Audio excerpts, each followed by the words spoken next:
دوسرا سوال حضور، جن بھوت کا کوئی وجود ہے اس کے تعلق سے؟ جن بھوت کو جی تو جب ہوگا پھر بتانا مجھے.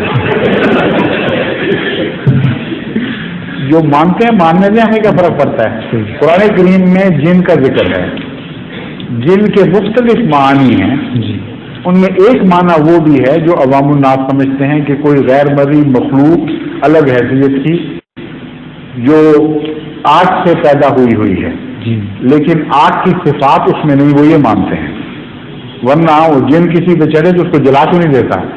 سمجھ گئے نا بات؟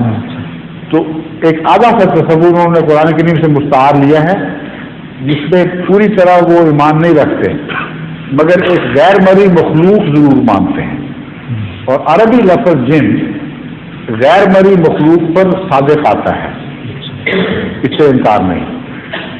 بیکٹیریا کو بھی رسول اللہ صلی اللہ علیہ وسلم نے جن قرار دیا جب یہ فرمایا کہ ہڈی سے استنجا نہ کرو، یہ جنوں کی خوراک ہے.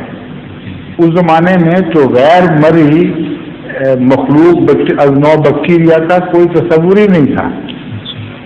تو رسول اللہ صلی اللہ علیہ وسلم کی صداقت کا بھی اس سے اظہار ہوتا ہے، اور خدا تعالیٰ کے تفصیلی معاملات میں وہی کرنے کا بھی اس سے اظہار ہوتا ہے. جو قرآن میں آیت نہیں ہے وہ ویسی بھی وہی موجود ہے، یہ مطلب بنتا ہے.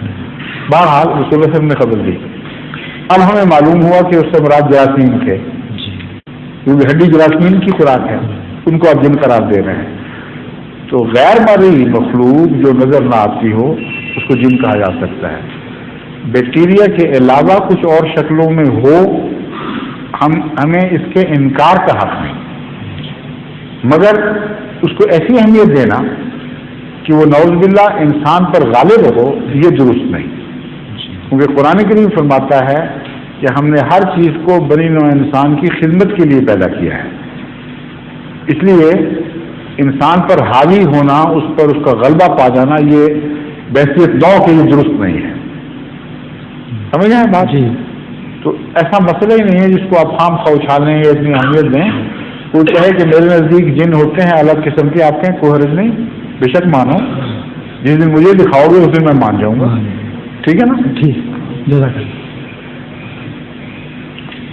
ایک دفعہ سندھ میں ایک ایسے احمدی جو پہلے بہت تھی، دنیا کے ہر قسم کے برائیوں میں ملوث تھے، احمدیت کے ذریعے توبہ کی. ان کو پھر تبلیغ کا بہت جوش ہوا، لیٹ عمر میں کی تھی. ایک دفعہ ان کا مناظرہ ہو گیا ایک پیر کے مرید سے، جس کے پیر اندر بیٹھے ہوئے تھے اور وہ خلیفہ کے طور پر باہر مجلس لگائے ہوئے تھے.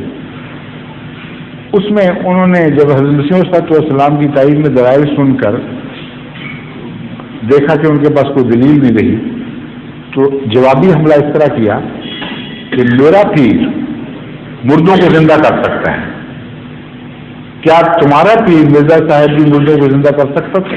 یقیناً. انہوں نے کہا نا بالکل نہیں. لیکن بس پھر بات ہی ختم ہو گئی. میرا پیر غالب، میرا پیر زیادہ طاقت ہے، وہ زندہ کر سکتا ہے، ہم گواہ ہیں سارے، اور تم انکار کیسے کر سکتے؟ ہم جانتے ہیں زندہ کرتا ہے. یہ بھی چھٹی کرو، دلیل ختم. انہوں نے کہا بہت اچھا، سمجھ آ گئی، بیٹھ جاتا ہوں پاس. جب بات اور طرف چل پڑی، وہ بات بھول گئے. تو ان صاحب نے ویسے ان پڑھ تھے بالکل، لیکن بڑے ذہین تھے. انہوں نے کہا کہ خلیفہ صاحب، پیر کے خلیفہ تھے نا، کہ خلیفہ صاحب آپ کی والدہ زندہ ہیں؟ انہوں نے کہا نہیں، فوت ہو گئی ہیں. انہوں نے کہا جس دن آپ کا پیر قبر سے آپ کی والدہ کو نکال کے لائے گا مجھے بلا لینا. پھر بحث چلے گی. اس وقت کیسا خدا لاجواب کیا ہے. اگر کوئی بہت ہی زیادہ جنوں کا قائل اور شائق ہو، اس کو آپ کہیں کہ جس دن جن آئے گا مجھے بلا لانا. ٹھیک ہے؟ اور اگر آپ دیکھیں تو کوئی حرج نہیں، پھر مان لیں. احمدی عقیدے کے خلاف نہیں ہے یہ. ہم تو یہ کہتے ہیں کہ اکثر صورتوں میں جن کا مطلب اور ہے. یہ صورت بھی ہمیں قبول ہے اگر ہو تو، لیکن ایمان لانا ضروری نہیں جن پر. سمجھیں؟ آگے ظہور مہدی آخر زمان